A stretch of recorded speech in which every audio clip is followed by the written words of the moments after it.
दोस्तों आज का ये टॉपिक हमारा जो है बहुत ही ख़ास है आप सभी दोस्तों के लिए, क्योंकि आज हम चर्चा करने वाले हैं जो घर में हम तुलसी माता का पौधा लगाते हैं और घर में तुलसी माता की पूजा करते हैं, उसके नीचे हम जो दीपक जलाते हैं, जो चिराग जलाते हैं, दिया जलाते हैं, उसका दोस्तों जलाने का बहुत बड़ा एक नियम है, महत्व है उसका। हम घर में ऐसे ही कभी भी कहीं भी जला देते हैं दीपक, लेकिन उसकी वजह से हमें जो समृद्धि प्राप्त होनी चाहिए, जो धन लाभ होना चाहिए, वो नहीं होता, बल्कि घर में सुख और समृद्धि का वास ना हो करके नेगेटिव एनर्जी का वास वहाँ होना शुरू हो जाता है। दोस्तों ये कुछ ऐसी बातें मैं आज आपको बताना चाहता हूँ, वो अगर आप उसके हिसाब से यदि करते हैं तो निश्चित ही आपके घर में तुलसी माँ की कृपा होगी, भगवान लक्ष्मी नारायण की कृपा बनी रहेगी। बने रहें दोस्तों अंत तक। दोस्तों जैसा कि आपको पता है कि तुलसी महारानी जो हैं वो वृंदा थी, और वृंदा जो थी वो जलंधर की पत्नी थी, और भगवान नारायण ने सती जो उनका धर्म था सतीव्रता का वो खंडित किया था, उसकी वजह से जलंधर की मृत्यु हुई थी। तो उसने श्राप दिया था वृंदा ने भगवान नारायण को कि आपने मेरा सती व्रत जो है उसको खंडित किया है, तो मैं आपको श्राप देती हूँ, आप भी इसी प्रकार से वियोग में तड़पेंगे जैसे मैं अपने पति के वियोग में तड़प रही हूँ। तो भगवान नारायण ने वो स्वीकार किया था श्राप, और वो राम रूप में, राम अवतार में जब आए थे वो सीता के वियोग में तड़पे भी थे दोस्तों।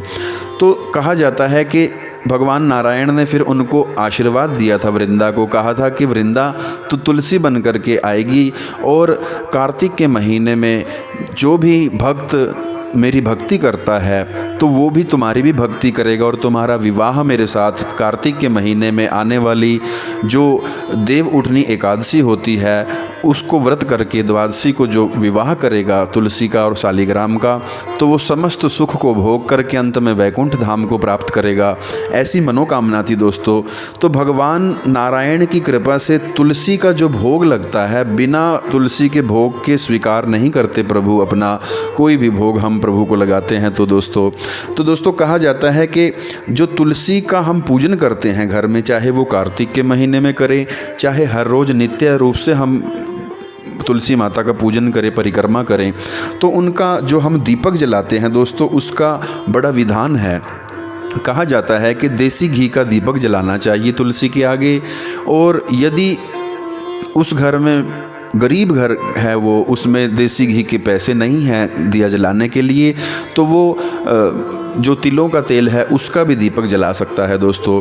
कहा गया है कि तुलसी का जो दीप हम जलाते हैं दोस्तों, उसको जलाने के लिए हमें विशेष रूप से जो कृपा नहीं आ पाती, उसका कारण मुख्य ये है कि हम कहीं पर भी दीप जला देते हैं बिना विधि जाने, बिना नियम जाने। तो दोस्तों दीपक जलाने का जो नियम है वो ये है कि हर रोज़ शाम को दीपक ज़रूर जलाना चाहिए तुलसी के पास, और दीपक जब भी आप जलाएं, घी से भरें या तेल से भरें, तो उसके नीचे आसन देना ज़रूरी होता है दोस्तों, क्योंकि जो आसन हम देते हैं दीपक के नीचे उसी का महत्व होता है। अगर बिना आसन के हमने दीपक ऐसे ही रखा है तो उसका महत्व इतना नहीं माना जाता, उस घर में दरिद्रता आती है, लक्ष्मी वास नहीं करती। तो उसके नीचे या तो आप एक पान का पत्ता रखें, कोई पान का पत्ता ले लें, वो पान का पत्ता उसके नीचे रखें। अगर पान का पत्ता नहीं है तो चावल जो कहे गए हैं लक्ष्मी का ही स्वरूप माना गया है, धान को, चावल को, तो थोड़े से चावल उस दीपक के नीचे रख करके फिर दीपक उसके ऊपर रखें, और फिर उसमें तेल या घी डालें, बत्ती डालें, फिर उसको जलाएं। ओम नमो भगवते वासुदेवाय, ओम तुलसी कल्याणी नमो नमः, इस प्रकार कह करके वो दीपक जलाना चाहिए। और जब दीपक जला दिया जाए फिर उस दीपक के ऊपर फूल चावल थोड़े से लेकर के उसके पास में छोड़ने चाहिए, और तुलसी माँ की परिक्रमा करनी चाहिए। तो दोस्तों आप परिक्रमा चाहे जितनी मर्जी कर लें, कम से कम 4 परिक्रमा, 7 परिक्रमा, 11 परिक्रमा, जितनी भी आपका दिल करे आप कर सकते हैं। एक परिक्रमा तो कम से कम करें, और प्रणाम करके तुलसी कल्याणी से कहें कि आप हमारे घर में स्वास्थ्य प्रदान करें, सुगंध प्रदान करें, हमारे घर में लक्ष्मी की प्राप्ति हो, ठाकुर नारायण का हमारे घर में वास हो।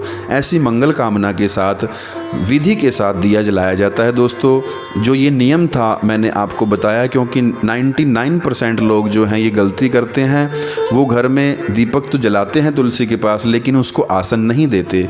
बिना आसन के दीपक का जलाया जाना अशुभ माना गया है। उसको दीपक को भी भगवान का स्वरूप माना गया है, सूर्य नारायण का प्रतीक माना गया है, और सूर्य नारायण जो हैं आदि देव माने गए हैं दोस्तों। तो आसन देना बहुत ज़्यादा ज़रूरी होता है दोस्तों। आशा करता हूँ ये छोटी सी जानकारी आपको अच्छी लगी हो। इसे अपने परिवार दोस्तों के साथ शेयर करें, और इस चैनल को अगर आप लोगों ने सब्सक्राइब नहीं किया है तो इस चैनल को सब्सक्राइब कर लें, बेल आइकन प्रेस कर लें, क्योंकि आप इस चैनल का परिवार का हिस्सा बने और ऐसी ही सुंदर जानकारियाँ आपको आगे भी प्राप्त होती रहेंगी। दोस्तों मिलते हैं अगली किसी वीडियो में, तब तक के लिए धन्यवाद। जय श्री श्याम।